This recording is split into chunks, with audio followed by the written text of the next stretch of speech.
Nós estamos na introdução aos estudos teológicos e nós acabamos de ver filosofia. Agora nós vamos ver introdução à sociologia. E a sociologia tem como objetivo principal observar, descrever para compreender a sociedade. O termo sociologia vem da palavra socios, do latim, que significa associação, sociedade, e da palavra grega, logos, que neste caso é estudo. Então, sociologia etimologicamente pode ser definida como o estudo da associação humana, o estudo da sociedade. O objetivo principal da sociologia é a sociedade. Isso parece evidente, mas a gente precisa deixar isso bem claro para que não haja erros. Por exemplo, quando você tem um problema de aumento de criminalidade na sua comunidade, você tem um problema prático, não um problema sociológico. Agora, se você quer entender o porquê do aumento da criminalidade e lhe faltam dados para isso, você tem, então, um problema sociológico. A priori, a sociologia, ela não pretende fazer nenhum julgamento normativo em relação à sociedade. Ela não quer descrever como a sociedade deve ser. Ela somente quer compreender e entender o funcionamento interno da sociedade. Mas a sociologia, ela tem a sua própria deontologia, a sua própria regra. Ela vai, então, desenvolver leis, desenvolver normas, uma metodologia para interpretar essa sociedade. Uma outra definição importante que a gente precisa fazer, na verdade uma distinção entre o termo cultura e o termo sociedade. Muitas pessoas tratam esses termos como sinônimos. E cultura é uma palavra polissêmica, tudo vai depender do teórico que estiver utilizando. Mas a gente poderia definir de maneira simples. A sociedade humana é constituída de pessoas. E a cultura é constituída de valores e de normas que regem o comportamento dessas pessoas.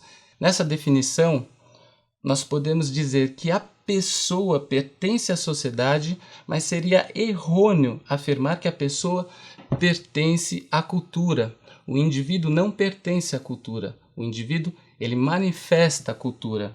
As culturas atendem, então, aos problemas da vida do indivíduo ou do grupo, e as sociedades necessitam da cultura para sobreviver.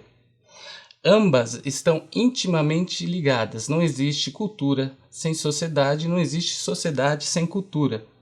Sociedade, então, é um grupo de seres humanos providos da capacidade de autoproduzir o ato de existência coletiva em função da cultura, em função de regras e valores que ultrapassam, que continuam, que perpassam a própria existência desses indivíduos que formam a sociedade. Durante toda a história da humanidade, as pessoas debateram sobre a sociedade e falaram sobre a sua organização. E por muito tempo a compreensão do social tendia a focar nas semelhanças e não nas diferenças entre as sociedades. Se as sociedades eram diferentes, isso significava que uma estava certa e que uma estava errada. E a questão é, quem dizia o que é certo e o que é errado? A Rádio Transmundial é um veículo de comunicação presente em 80% do planeta e que tem como objetivo levar as boas novas do Evangelho aos que não a conhecem, bem como dar crescimento e maturidade cristã àqueles que desejam servir a Deus de forma integral. Mais informações em www.transmundial.org.br. Transmundial, para todo mundo ouvir. A Faculdade Teológica Batista de São Paulo tem a satisfação de receber você para entrar em sintonia com a nossa ministração bíblica, ministerial e abençoadora, que vai fazer diferença em termos de educação teológica para a nossa vida. Fique em sintonia conosco, aprofundando-se na Palavra de Deus.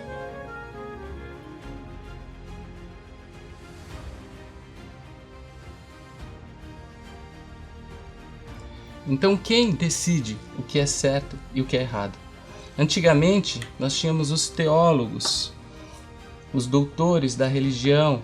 Eles diziam, a partir das recomendações divinas ou de um Deus, o que era certo e o que é errado. No caso cristão, nós temos as Escrituras que poderiam revelar esse plano de Deus. Toda a sociedade feudal da Europa era governada, então, por esse plano de Deus.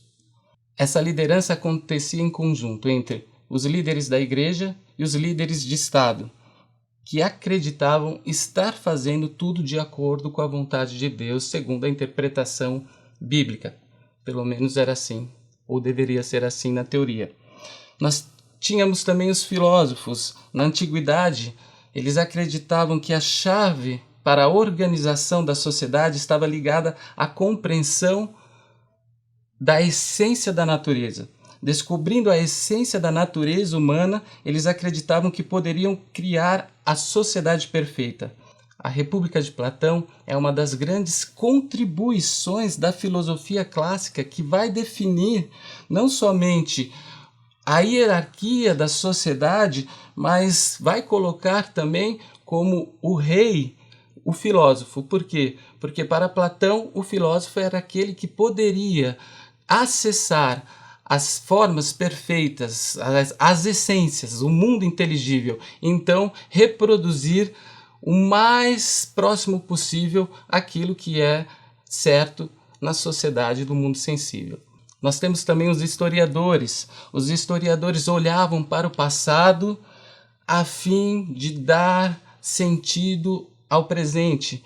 Muitos eram quase sociólogos em suas comparações entre sociedades passadas e sociedades presentes. Por exemplo, alguns historiadores estavam convencidos de que Roma tinha desenvolvido um sistema legal e eficiente quase perfeito. Então, para se ter uma sociedade perfeita, nós deveríamos basear a nossa lei na sociedade de Roma. Como podemos ver, em cada época ou em cada contexto, os diferentes doutores da lei sobre certo e errado diziam qual sociedade era a sociedade correta. Todavia, neste curso, nós não trataremos diretamente sobre essas questões de valores, sobre aquilo que é certo, sobre aquilo que é errado, porque essa não é uma proposta da sociologia. E nós cairíamos então numa via da verdade, ou talvez sobre uma discussão ética e moral.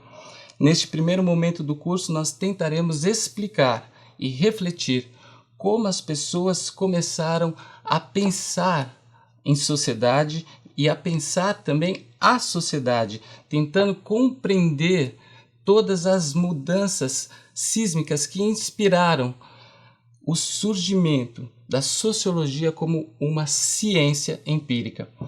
Por quê? Porque embora a sociologia tenha surgido como ciência em meio ao século XIX, é preciso compreender todas as mudanças históricas, todas as mudanças epistemológicas, isto é, mudanças de paradigma que engendraram essa reflexão científica sobre o social e acabou desenvolvendo também métodos, ferramentas próprias posteriormente para construir uma analítica do comportamento humano e de suas relações. Isso quer dizer que a sociologia ela tem um contexto de nascença, ela tem uma data histórica e um lugar onde ela nasceu.